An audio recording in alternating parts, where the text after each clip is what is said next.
Hürmetli Mirzalar ve Hanımlar, Assalamu Aleyküm, hürmetli mimarlar. Bir milletinin dünyada bar yokluğunu köstüdüğün hayat eynigi milli marifi. Bizni başkalar ana tilimiz arkalık tonuydu. Ve maşı tilimiz arkalık başkalarga biz vekil bulup oturamayız. Şunun için milli marifimizin taraqqilişi, yani onun acizişi şu milleti yok oluş girdabıga ekildi.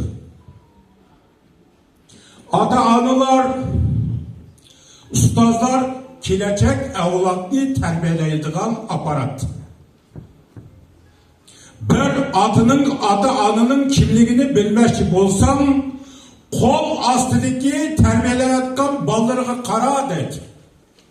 Yani ananın küçüğü perzent için birinci mektep. O özünün mikrini, milli ruhunu, milli gururunu çatıdığın ana. Keyinki terbiye ustazlarga bağladı. Ustaz sana kattık nanını ağzında selip vermeydi. O kırgaktı tuğan bir mayak. Ballanın ömründe bir deryadaki, denizdeki dolkun desek, şu mayak sana yol gösterip ilim tenge, millilik ruhka, millilik gururga, millilik hissiyatka çakırdığın ustaz. Şunun için mi balalar, yaşlar ata-ananın bəxti, milletin ümidi, gelecekinin ilgisi ve bizim ümidimiz. Biz kılamılan işlerini işler kılıdı. Biz milli kategoriya, milli marifin taraqqilişi, milli kategoriya. Bu məngülük bizni Uygurluk ruhku başlaydı. Şunun için mi yazılarda, şehirlerde, rayonlarda ve başka yerlerde kayıt bulmaylı milli marifini kollamlar. Milli mektepteki köngül böleyli. Milli mekteplerini kollaylı. Ahvalımız naydı iyidir.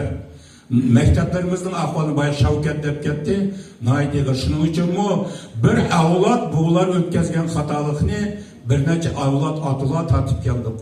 Endi biz ötkezgen hatalıkını gelecek evlat keçirmeydi. Okunaylı, uygunaylı, bütün küçümüzde milli marifki böleyli. Benim Uygur'da bir söz var. Benim Uygur'um kaçak uygunudu. Benim Uygur'um dehan yetizgi sunu başlap koyup kitap okusa, ticaretçi dükkanı içip koyup gizli okusa, ayollarımız mantını kaskanlı sep koyup, gelecek evladının takdiri doğruluk hıyat kılsa, cemaat jamboğa yerde, toy tökü, nezir çıraklarda, oturuş, çaylarda, meşreplerde, kuruk paranlar emez, gelecek evladımızın takdir doğruluk hıyat kılsak, şu vaxtıda benim Uygurum uygun etti. Ben Uygurumni süp süzüp bir mermer dengizi okuştum. Bu dengizge kançılıgan paskına sula kuyusumu özünün mermerligini saklap kevatıdı. Maşır dengizini saklap kalaydı aziz kardeşler. Rahmet